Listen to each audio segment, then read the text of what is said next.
Oh man, even just pulling it out, that's so much nicer. Goodness, I can't tell you how excited I am. Hey, welcome back to the shop. I'm Jason, and I have a confession to make. I am not a very good TIG welder. But on the flip side, I keep trying, and there is something about my TIG torch that has bothered me from day one, and I'm using a Vulcan Omnipro 220, and that's the fact that the lead, it feels like they took this off of a heater hose straight off of like a 1989 Chevy Silverado or something of that nature. It's on that old truck you. It's so heavy and inflexible. And when you're trying to delicately hold that torch, Graceful, delicate, and get something super fine, I was doing some practice on, this is 034 galvanized steel tubing, and it was free steel I found on the side of the road. Somebody was throwing away a pergola or something like that. But you can see, I was trying, my kids were trying, we were all practicing. And when that hose is pulling on your wrist and you're trying to weld down at 30 amps, it's a real pain in the butt. So today I was exchanging my large, well, I guess they're both the same size, my argon tank, because I ran out. And I was out at Vern Lewis Welding Supply here in Peoria, Arizona.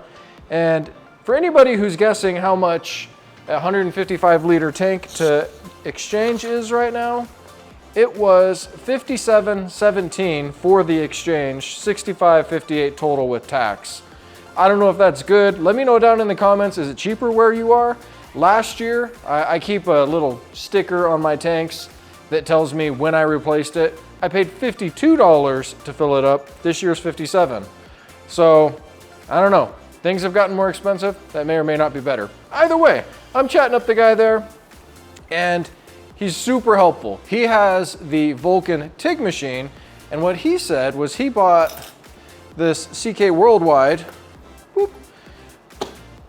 TIG torch lead or hose, what's it say on the box here? Power cable, Superflex kit, and it works. I haven't taken mine apart yet. I'm hoping that I have the right fittings. He said I could return it if I didn't, but this guy is super wiggly, and I feel like will make it much easier to operate. So let's get this thing taken apart, see if we can't make some Gumby little welds.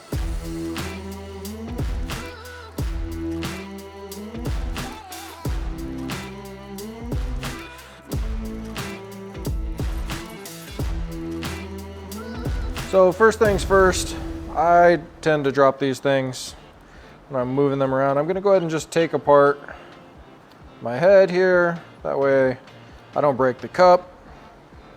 Don't want to have to replace any parts more than necessary. We need to get this side off. We've got some sort of heat shrink on this side.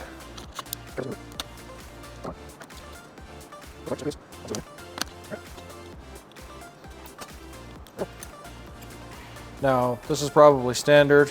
I just used two 11 millimeters. That worked out really well.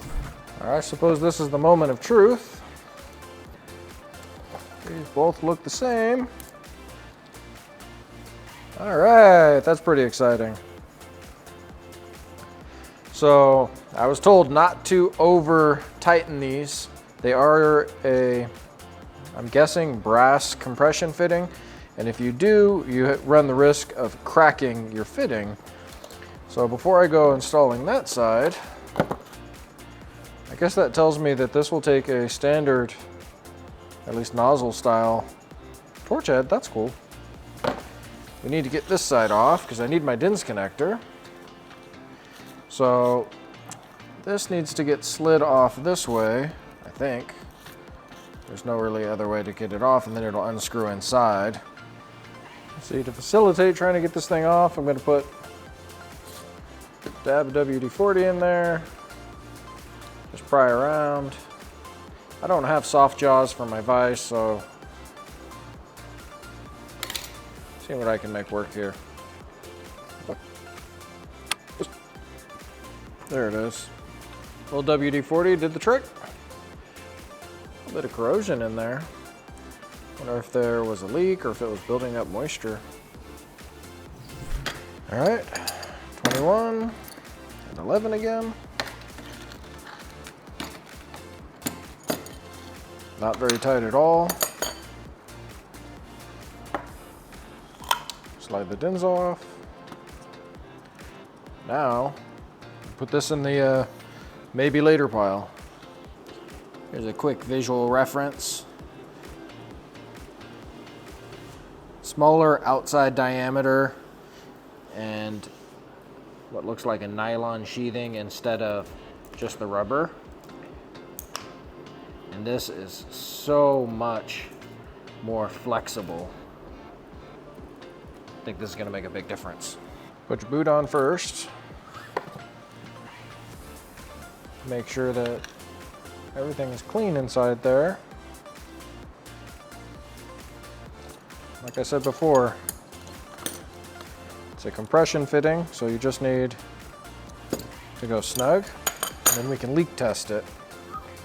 No leaks, and then we'll be good.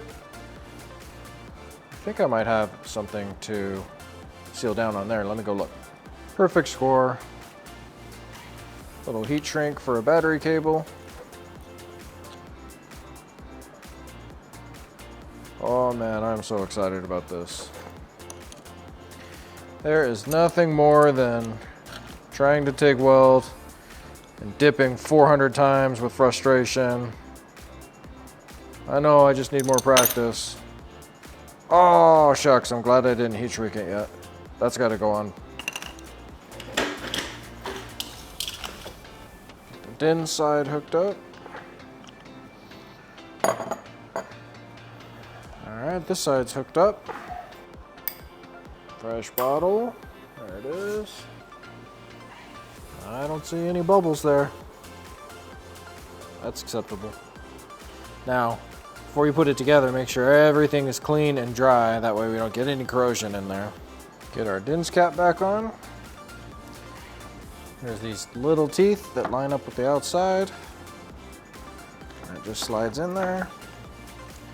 On this side, we'll slide up our heat shrink.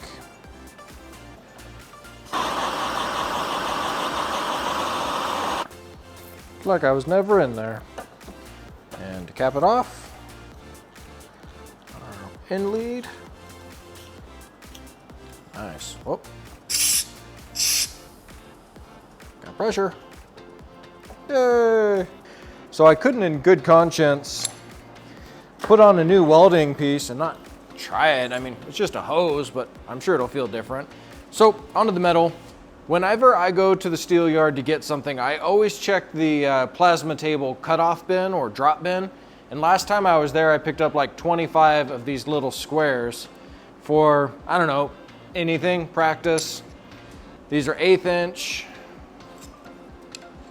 2x2 squares.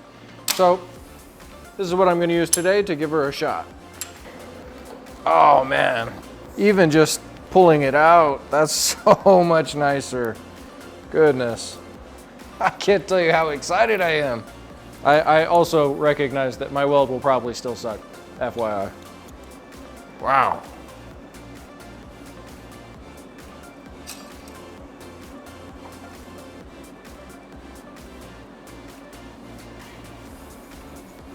It just sits so nice.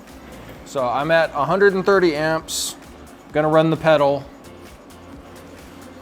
I've got my extractor fan running over here.